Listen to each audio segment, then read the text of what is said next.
had given a look test for a show that Jennifer Winget did on Sony. आपने कभी सोचा है कि वो टीवी एक्ट्रेसेस जो एक वक्त में हर घर की जान होती थी आज अचानक स्क्रीन से गायब क्यों हो गई हैं? वो चेहरे जो एक वक्त में नौजवानों के दिलों पर राज करते थे अब सिर्फ यादों में जिंदा हैं। और कुछ ऐसे किरदार जो आज भी लोगों के जहनों में जचते हैं चाहे वो शोज खत्म हो चुके हों। दोस्तों, आज हम आपको लेकर जाएंगे इन नामों की दुनिया में जिन्होंने अपनी अदाकारी से दिल जीते लेकिन फिर अचानक गायब हो गईं। हम बात करेंगे कृति खंडपाल और अदिति राठौड़ जैसे टीवी के मशहूर चेहरों की कहानियों पर, इनके कैरियर्स की ऊंचाइयों और इनकी गैर मौजूदगी के राज पर।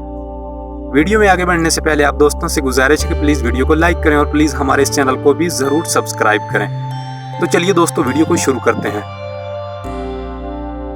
साल 1998 में एक फिल्म सामने आई जिसका नाम था जख्म, जिसे महेश भट्ट ने प्रोड्यूस किया था। इस फिल्म में अजय देवगन की अदाकारी को बेहद सराहा गया और इन्हें अपना पहला नेशनल अवार्ड भी मिला। ये फिल्म न सिर्फ नाजरीन बल्कि नकादों के लिए भी खास रही। लेकिन सबसे दिलचस्प बात यह थी ये फिल्म महेश भट्ट की अपनी जिंदगी की कहानी से मुतासिर होकर बनी थी। इसी मुतासरकुन फिल्म के बाद तकरीबन 18 साल बाद यानी 2016 में महेश भट्ट ने एक टीवी शो नामकरण तख्लीक किया जो स्टार प्लस पर नशर हुआ। ये शो भी हकीकी जिंदगी से मुतासर था लेकिन इसे टीवी फॉर्मेट के लिए बढ़ाकर 450 से ज़ायद इक़्तिसाद तक पहुंचाया गया।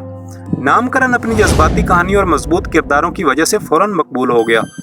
खास तौर पर इसके मरकजी अदाकार जीन इमाम और अदिति राठौड़ की कारकर्दगी को बहुत सराहा गया।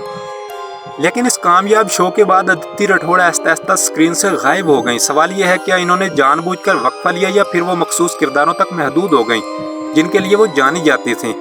इसी तरह बहुत सी दूसरी टीवी एक्ट्रेसेस भी थीं जो एक वक्त में इंतहाई मकबूल थीं लेकिन आज या तो वो स्क्रीन से गायब हैं या सिर्फ किसी एक किरदार की वजह से याद की जाती हैं।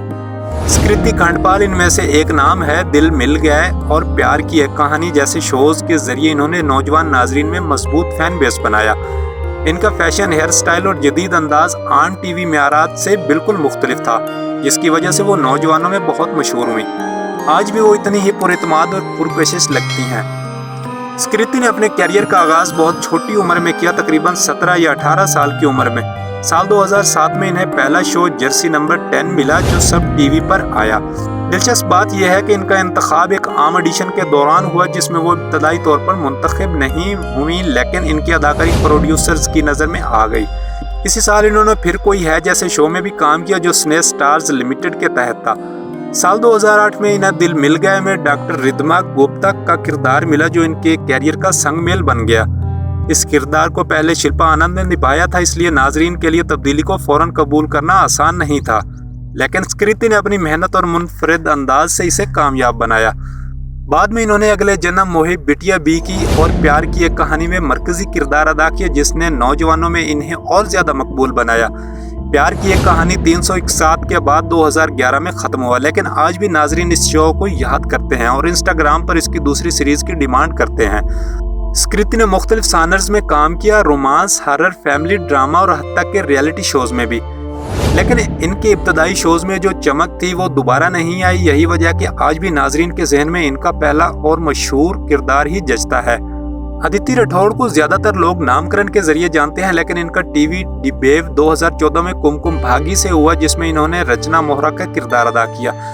इसके बाद इन्होंने एक दूजे के वास्ते में प्रीति तिवारी का किरदार निभाया। साल 2017 में इन्हें नामकरण में मरकजी किरदार मिला जिसमें इनके मुकाबिल जीन इमाम थे। इनकी जोड़ी को नाजरीन ने इतना पसंद किया कि इन्हें ओनील के नाम से फैन बेस मिला। नामकरण के बाद अदिति ने 3 साल तक टीवी से वक्फा लिया। 2022 में वो स्टार प्लस के शो आपकी नज़रों ने समझा में मनफी किरदार में नजर आई जो पहले कृतिका सिंह यादव ने निभाया था। ये दोनों एक्ट्रेसेस के कैरियर हमें दिखाते हैं कि टीवी इंडस्ट्री में कामयाबी और चमक कुछ वक्त के लिए होती है लेकिन यादगार किरदार हमेशा नाजरीन के दिलों में जिंदा रहते हैं, चाहे वो कृति का प्यार की एक कहानी हो या अदिति का नामकरण। इनकी अदाकारी आज भी लोगों के दिल में नुमाया है। 2016 में अदिति राठौड़ ने स्टार प्लस के एक फैमिली ड्रामा में कम बैक किया जिसका नाम था आंगन अपनों का। इस शो में इन्होंने तन्वी शर्मा का किरदार अदा किया और ये शो तकरीबन 150 इक़्तिसाद के बाद ख़त्म हुआ। इसके बाद भी अदिति ने 2 साल तक टीवी से दूरी इख्तियार की। साल 2023 में अदिति को पांड्या स्टोर के दूसरे सीजन के मरकजी किरदार के लिए मुंतखब करने पर गौर किया गया था। इन्होंने इसके लिए ऑडिशन भी दिया जिसका वीडियो ऑनलाइन गर्दिश करने लगा लेकिन किसी वजह से फाइनल कास्टिंग में किसी और अदाकारा को मुंतखब किया गया और अदिति इस शो का हिस्सा नहीं बन सकी। अदिति का कैरियर जितना मुंजिम और फोकस्ड रहा, इसकी जाती जिंदगी भी इतनी ही प्राइवेट रही। वो इंटरव्यूज में कम नजर आती हैं, इंडस्ट्री के इवेंट्स में कम शिरकत करती हैं और सोशल मीडिया पर भी इंतहाई महदूद मौजूदगी रखती हैं। इंस्टाग्राम पर इनकी चंद पोस्ट के नीचे सिर्फ मदाहों के दिल से लिखे तबसरे मिलते हैं, लेकिन वो किसी पर रिएक्शन नहीं देती। जब भी वो स्क्रीन पर आती हैं सिर्फ कुछ वक्त के लिए होती हैं और फिर खामोशी से गायब हो जाती हैं। अदिति अपनी अदाकारी में हमेशा सच्चाई और जज्बा लाती हैं, चाहे उनका स्क्रीन टाइम कितना भी कम क्यों ना हो। बाकी उम्मीद की जाती है कि वो जल्द किसी मजबूत प्रोजेक्ट के साथ वापस आएं और अपने मदाहों को दोबारा मुतासर करें। आप क्या सोचते हैं, अपनी राय कमेंट में ज़रूर शेयर करें। इसी तरह नागिन के मुख्तलिफ सीजन में कई अदाकाराएं नजर आईं, लेकिन आदा खान का असर सबसे ज्यादा मुनफरिद रहा। इन्होंने अपने कैरियर को इतनी दयानतदारी और यकीन के साथ पेश किया कि नाजरीन उसे नफरत करने से रोक ना पाए। यही हकीकी कामयाबी होती है जब आप स्क्रीन पर कुछ ऐसा दिखाएं जो लोगों के जज्बात को झंझोड़ दे, चाहे वो मोहब्बत हो या नफरत। आदा खान ने मॉडलिंग से अपने कैरियर का आगाज किया और 2009 में सोनी टीवी के पालमपुर एक्सप्रेस से टीवी में कदम रखा। इसके बाद इन्होंने 2010 में बहने में मरकजी किरदार अदा किया और फिर 2012 में अमृत मनहन में प्रिंसेस अमृत कौर का किरदार निभाया, जो गैर रिवायती और पेचीदा किरदार था। 2015 में आदा खान ने नागिन में शीशा का किरदार अदा किया। एक शेप शिफ्टिंग नागिन में मोहब्बत, इंतकाम और वफादारी सब कुछ शामिल था। इनकी अदाकारी और जज्बाती तब्दीली ने नाजरीन को मुकम्मल तौर पर मुतासर किया। इसके बाद वो नागिन 2 में दोबारा शीशा के किरदार में नजर आई। साल 2017 में परदेश में ही मेरा दिल में आहाना के किरदार से इन्होंने छोटे लेकिन मुअस्सर किरदार अदा किए। आदा खान ने इस किरदार के लिए बेहतरीन मनफी किरदार का अवार्ड जीता और इनकी अदाकारी को इंडियन टेली अवार्ड से भी सराहा गया। साल 2018 में वो वशिया अमृत सतारा में मरकजी किरदार में नजर आई और 2020 में खतरे की खिलाड़ी 10 में हिस्सा लिया और वो नागिन के बाद बाकी सीजन्स में भी शीशा के किरदार में शामिल रही। रतन राजपूत ने अगले जन्म मुहिब बिटिया ही की से अपने टीवी कैरियर शुरू किया और कई अहम किरदार निभाए। इनका पहला बड़ा किरदार लाली के तौर पर आया, जिसने इन्हें हर घर में मशहूर कर दिया। इन्होंने कई अवार्ड जीते और टेलीविजन में अपनी पहचान बनाई। बाद में रतन ने YouTube पर अपना चैनल शुरू किया, जहां वो अपनी सादा और कुदरती जिंदगी दिखाते हैं। इनके वीडियो ब्लॉग्स में इनकी स्टोरी टेलिंग और कुदरती अंदाज ने मदाहों को बहुत पसंद आया। कृतिका सिंगर ने कसम तेरे प्यार की से बहुत मकबूलियत हासिल की। इन्होंने अपने इब्तदाई कैरियर में छोटे किरदार अदा किए, लेकिन बाद में रानी लक्ष्मी बाई और दीगर शोज में अहम किरदार हासिल किए। इन्होंने अपनी अदाकारी में जज्बात और हकीकत पसंदी का इम्तजाज दिखाया और कई अवार्ड जीते। अब वो अपनी फैमिली के साथ वक्त गुजार रही हैं और टीवी पर वापस नहीं आई।